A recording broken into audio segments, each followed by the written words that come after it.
My name is Ling Li from China, and I am a master student at FPB Bioenergy Group at UBC. So our group focuses on technology and policy research in order to develop sustainable solutions to reduce petroleum consumption.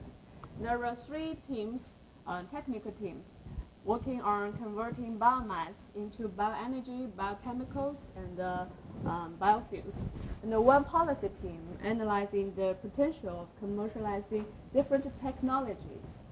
And I am in the policy team, and my research is about the potential of biofuels commercialization in China, such as biomass feedstock types, and how it's distributed and what's its availability in China.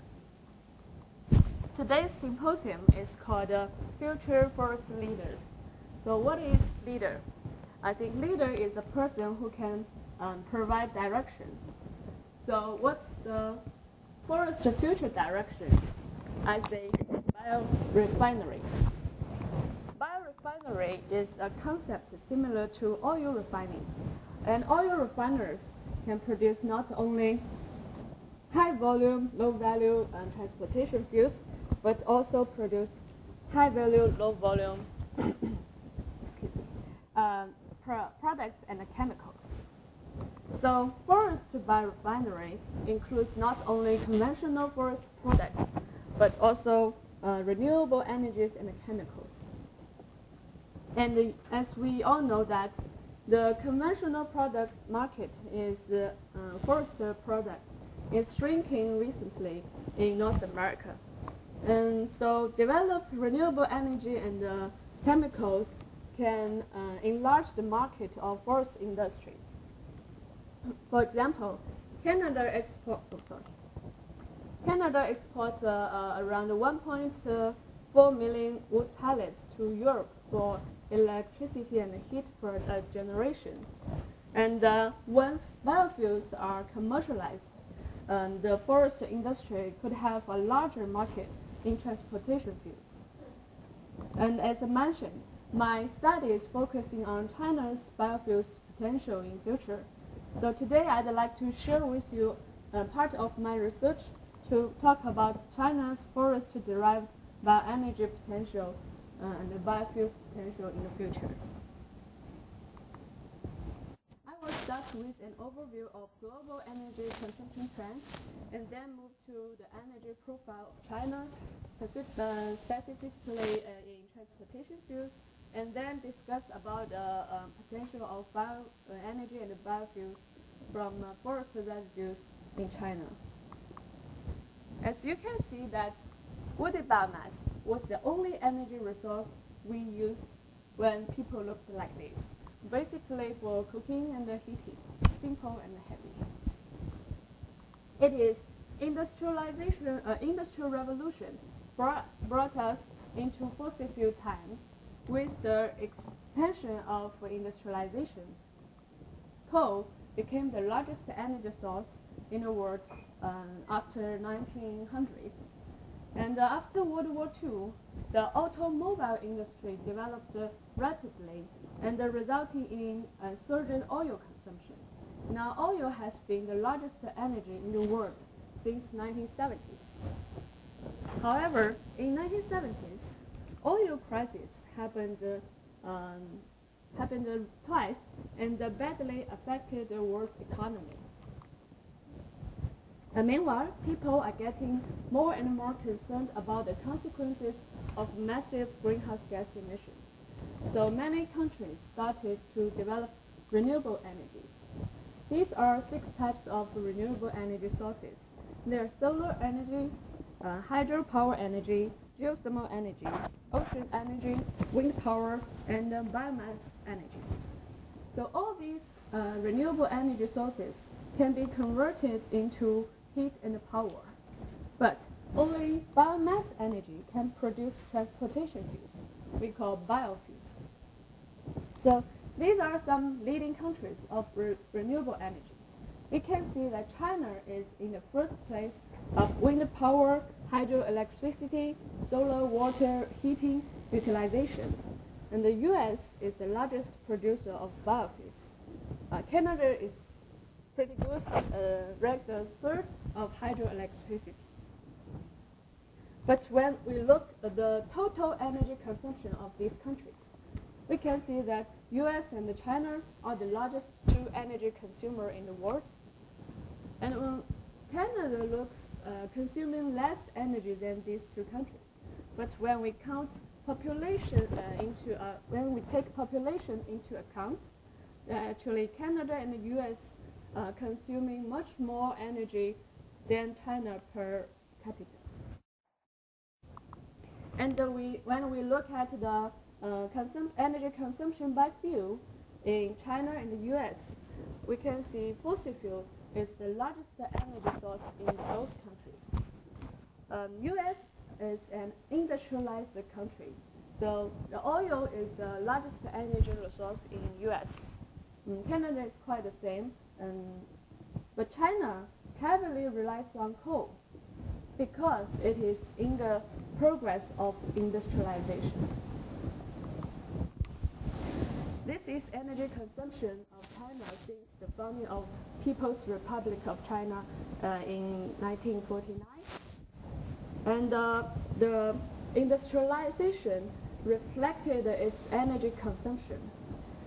You can see that during 1949 to 1978, heavy industry, mostly military industry, driven the energy consumption in China to its national security concern.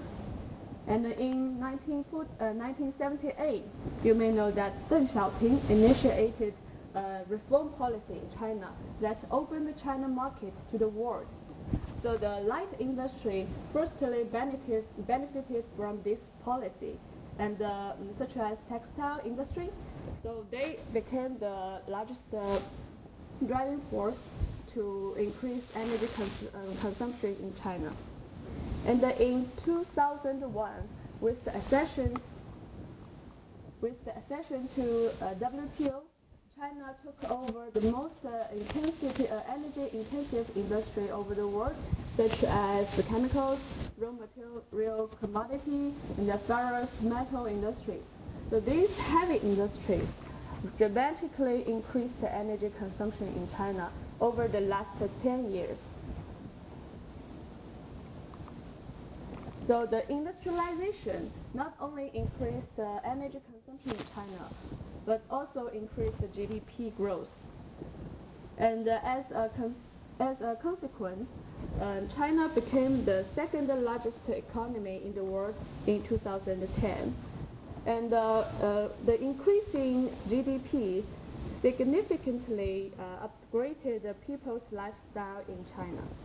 For instance, people would be threatened to have these four products in 1950s to 1970s. They were called the Big Four items. And then in 1980s to 1990s, the Big Four items changed to TV, refrigerator, washing machine, and air conditioner. But now, having a car became one of the most desired products in China. So it can explain why the automobile market is booming in China so fast in the last 10 years. This is automobile sales per year in China and the US. We can see that in 2009, China surpassed the US as the largest world automobile market. But I need to say it is just started. Why? Because when we take in population into account again, you can see China still has low vehicle ownership per thousand people, far less than the advanced countries such as US and Canada. So China still have great potential to continuously increase its vehicle numbers. And with the previous slides, you may not be surprised to see this chart. over the last 2 decades, total vehicles number in China dramatically increased, and it is continuously growing in the next 2 decades. And let's say if China achieved 400 million vehicles number in 2030, actually the vehicles ownership per 1,000 person only achieved like 300. So how does this reflect to oil consumption in China? According to BP's report, we can see that China is already the 2nd largest oil consumer in the world, and its oil self-sufficiency is only about 44%, even lower than the US, and it is getting worse. It is predicted to be 33% by the year of 2020. So China needs biofuels. The question is from where? Currently, most biofuels produced at commercial scale are from these food crops. For instance, bioethanol from corn, wheat, and sugarcane. The biodiesels can be produced from sunflower, rapeseed, and palm. But China has severe food security issues to produce first-generation biofuels, because the arable area in China only accounts for 12% of total national land, and it has decreased by 8 million hectares over the last 15 years. And China is already net importer of food oil and grain and sugar. So China needs to produce bioethanol from forest residues, such as cellulosic acid. According to China's forest output in 2007, the estimation production of cellulosic ethanol is about 12 to 17 million tons, which is more than the China government's target in 2020. But it is a more medium to long-term solution because it is not fully commercialized yet. So currently, forest residues are more used to generate heat and power in China, especially in rural areas. And the government also supported companies to plant energy trees on marginal lands. For instance, there are 22,000 hectares of energy trees are planted in Inner Mongolia's desert area. So this was Shanghai, my hometown, in 1980s. And my parents drove bicycles to go to work. You can see my mom there. Yeah, and today Shanghai is just like any international city in the world, and people are driving instead of cycling. So behind this tremendous change, I see great potential to produce bioenergies from forestry residues and biofuels. And in conclusion, I believe that China will be the global leaders in both fossil energy consumption and renewable energy consumption. And China has severe oil security. Its oil self-sufficiency is well below 50% and getting worse. So forest-derived bioenergy has considerable potential to reduce coal consumption by producing heat and power in short term. And in long term, forest-derived biofuels can contribute to oil consumption reduction in China's transportation sector. Thank you for your